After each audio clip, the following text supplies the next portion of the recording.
I saw the Tinubu's administration's reply to the governor for your state, Mr. Makinde. They are saying that Makinde have a dark mind to request for independent investigation about what happened in Oyo State. After reading the release by Tinubu's media person or main spokesperson by Onanuga, I cried. Like, not sharing tears literally, but I was sad. This is because a lot of people, a lot of folks online today, they do not know what happened in Nigeria that led to this insecurity crisis we have.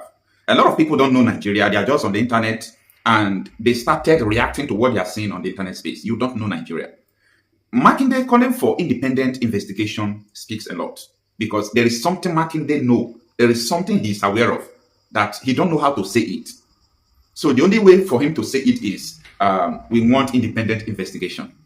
And that is why the presidency is now attacking him back. Now, apart from that, when you see the first statement of Makinde saying that I declared to run for the office of the president, the following day, these people were kidnapped, that is also an accusation that it is political.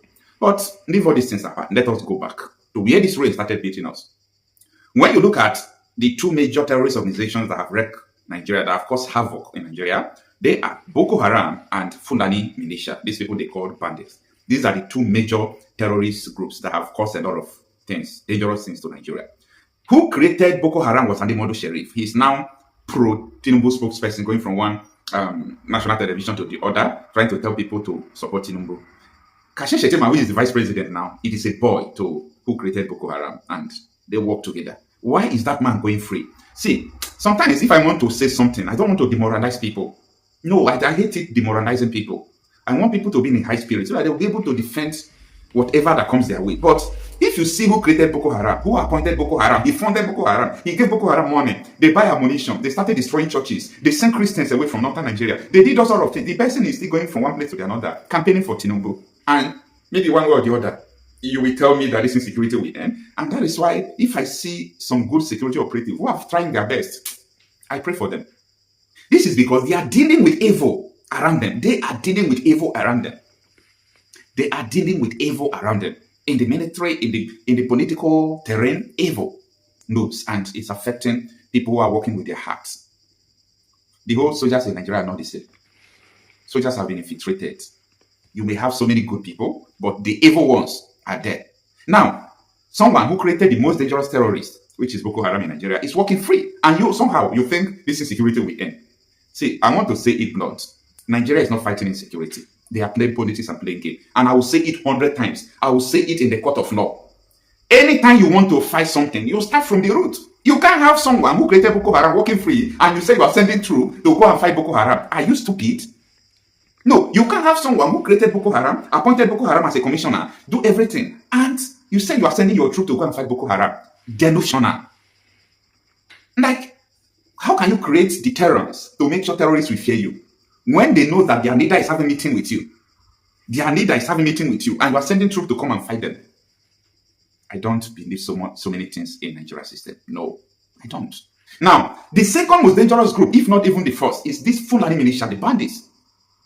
I was watching Kawu Baraje live on his 70th birthday. Kawu Baraje is a secretary of the new APC when Tinubu and Buhari joined CPC and ACN together.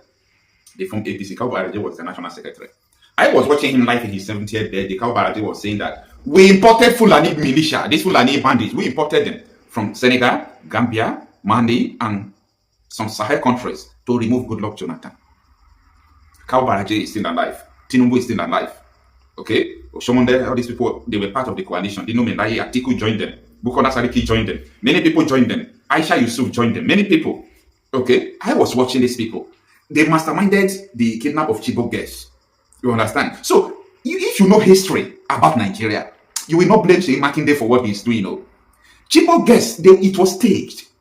They staged the issue of Chibok girls and they started the campaign, bring back our girls, bring back our girls. All was planned to remove Jonathan, and they succeeded. They succeeded in removing Jonathan. So that is why people are saying, oh, Makinde have a dark mind. Makinde, I'm laughing at you because you don't know Nigeria. And I pity many influencers who are on social media who just jump into Nigeria cases without knowing Nigeria. See, everything you see in Nigeria is the edit of the main thing that happened. They don't tell you the truth. Nobody is telling you the truth. Christopher Musa is the Minister of Defense. Okay? If he truly wants to fight insecurity, why is he leaving who created Boko Haram free? Oh, but Nnamdi Kanu, who created a separatist group, IPOB, they said, oh, he's a criminal, he's this, they sentenced him. But who created Boko Haram is working free. And you want me to clap for you? You're delusional. Like, you people don't know what you are doing. And that is why you will also see this killing will continue. It's not our prayer. But this killing will continue over and over again. This is because you people refuse to define it.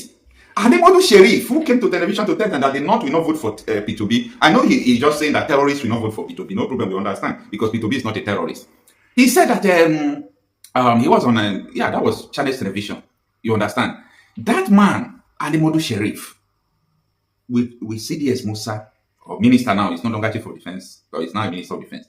Can Minister Musa say that he don't know everything that Ademodu Sheriff did? And he said he's fighting insecurity. And you are seeing the man going free. You are seeing the man going free. And this man promised, listen, they promised Boko Haram full implementation of Sharia. That was the return. He did not give them too much money like that, but he promised that the agreement was full implementation of Sharia. I'm telling you this because a lot of you don't know. Full implementation of Sharia was what Ademodu Sheriff promised Boko Haram. And for him to implement the Sharia in Borno State, so that they will use Borno State as a launch pad, like what they are doing today, to counter Nigeria, to turn Nigeria into a Sharia state. So he appointed a Boko Haram commander as a commissioner of religious affairs for the implementation of Sharia. So that is why if I'm telling you people about all this insurgency insecurity, that is all about religion. Some people say, no, it is mining, it is this, it is that. I was talking to a police officer, a top-ranking police officer in Nigeria, and what he was trying to tell me that what I'm saying is not religious, that it is more political than religion. I said, I am not disputing you, officer, but what I'm trying to tell you is that this terrorist organization, they have their handbook, they have their mission statement. Boko Haram come out to say, we want to overthrow Nigerian government. ISWAP said, we want to overthrow Nigerian government. This militia said, we want to overthrow Nigerian government. To do what? Why do you want to overthrow Nigerian government? To install an Islamic state, which will be governed by Sharia. This is their mission statement. And you are coming out to tell me that, no, these Boko Haram people, it's not religion. Are you their spokesperson? Boko Haram said it is religion. Boko Haram said that they will deal with Christians, that they will implement Sharia in Nigeria. ISWAP said that Christians will pay with their blood, that they will implement Sharia. Then you will come out to tell me that it is not Sharia. Like, I'm getting confused, officer. You said it's not Sharia. Boko Haram said it's Sharia. Are you their spokesperson? No. Do they send you to come and say that? But listen. Sheyi Makinde knows what he's doing. There is something the man knows that you don't know. All these terrorists were formed and created by the people in government. They were created by APC. They are being controlled by APC, sponsored by the same people. Then what sort of rubbish are you talking about? The evidence is there. So until we deal with the roots, you see what is happening in Benue. You see the blood flowing in Plateau. You see the kidnapping in North everywhere scattered. But they want you to celebrate something that happened in Oyo State that they did not tell you the full truth. They want you to celebrate it. But every day people are dying. These people, they are controlling you. In Kayama Kwara, 150 people have been in detention for 5 months. But they want to control you through media, through influencers. Nigeria is a very dangerous place. This is not to paint anything black or no. This is just about saying the truth. If you pay attention to what Sheyi Makinde said, I do not see anything wrong with it. The man is just speaking his mind because there is something he knows that you yourself watching me is not aware. The circumstances surrounding this incident are sufficiently grave and unusual to warrant independent scrutiny beyond our domestic institutions.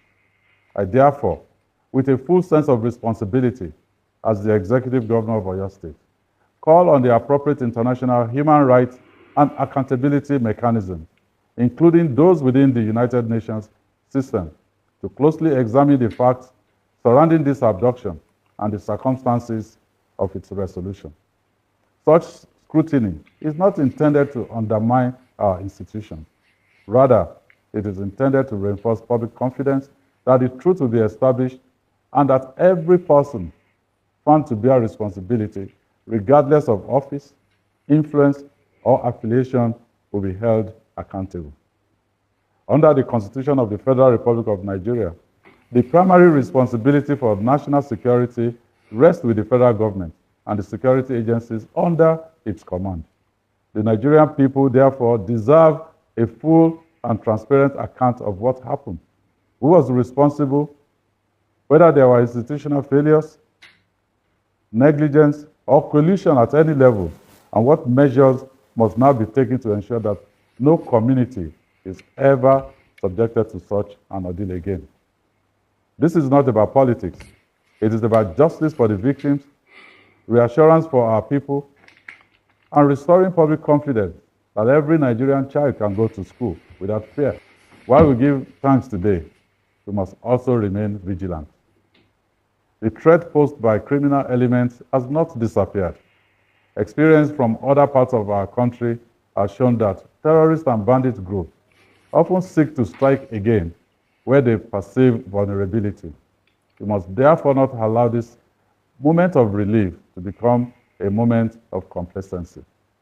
Security is everyone's responsibility. If you see anything suspicious, report it immediately to the appropriate security agencies. You may also call 615, Oyo State's toll-free emergency line for security and other emergencies. The vigilance of our communities remains one of our greatest strengths. This painful experience has also compelled us to rethink how we secure communities that border the old Oyo National Park. Under our Constitution, national parks fall under the jurisdiction of the federal government, and we respect that constitutional arrangement. However, constitutional limits do not diminish our responsibility to do everything within our lawful powers to protect the people of Oyo State. Accordingly, the Oyo State government will immediately strengthen oversight of all access routes leading into and out of the old Oyo National Park through our adjoining local government areas. We shall introduce appropriate measures to regulate movement through these corridors, improve community intelligence, strengthen collaboration with local communities and security agencies, and establish clear protocols that make it more difficult for criminal elements to exploit our border communities as safe passage or operational basis. Detailed implementation guidelines will be announced shortly. Leadership is ultimately measured not only by how we respond to tragedy, but by whether we learn from it and build stronger institutions afterwards. That is the commitment we make to the people of Oyo State today. The reunion of these children and teachers with their families does not mark the end of this painful chapter. It marks the beginning of another responsibility, our collective responsibility to establish the truth. The circumstances surrounding this incident are sufficiently grave and unusual to warrant independent scrutiny beyond our domestic institutions. I therefore, with a full sense of responsibility as the Executive Governor of Oyo State, call on the appropriate international human rights and accountability mechanisms, including those within the United Nations system, to closely examine the facts surrounding this abduction and the circumstances of its resolution. Such scrutiny is not intended to undermine our institutions. Rather, it is intended to reinforce public confidence that the truth will be established and that every person found to bear responsibility, regardless of office, influence, or affiliation, will be held accountable. Under the Constitution of the Federal Republic of Nigeria, the primary responsibility for national security rests with the federal government and the security agencies under its command. The Nigerian people, therefore, deserve a full and transparent account of what happened, who was responsible, whether there were institutional failures, negligence, or collusion at any level, and what measures must now be taken to ensure that no community is ever subjected to such an ordeal again. This is not about politics. It is about justice for the victims, reassurance for our people, and restoring public confidence that every Nigerian child can go to school without fear. To every parent across Oyo State, let me assure you that your government has heard your fears.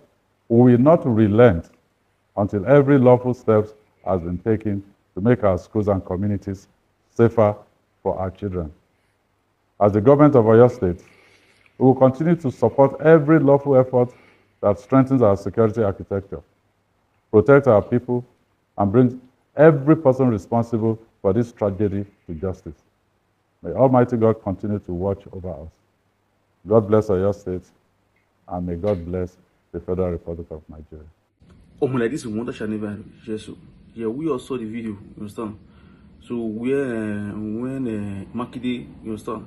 So we're agitating for the incident that happened in your state concerning those Uyo abduction. You understand? He don't write UN, so he still made a call intervene because we all know say all those things not be other than he said no because without he no know he want to do one because he know what they happen for the he know what they happen for the countryside. You understand? Because if you not use that way now, more no level, you understand? He no fit talk, you understand? So the best way na for if to call for UN intervention. You understand me? You understand? So it is well.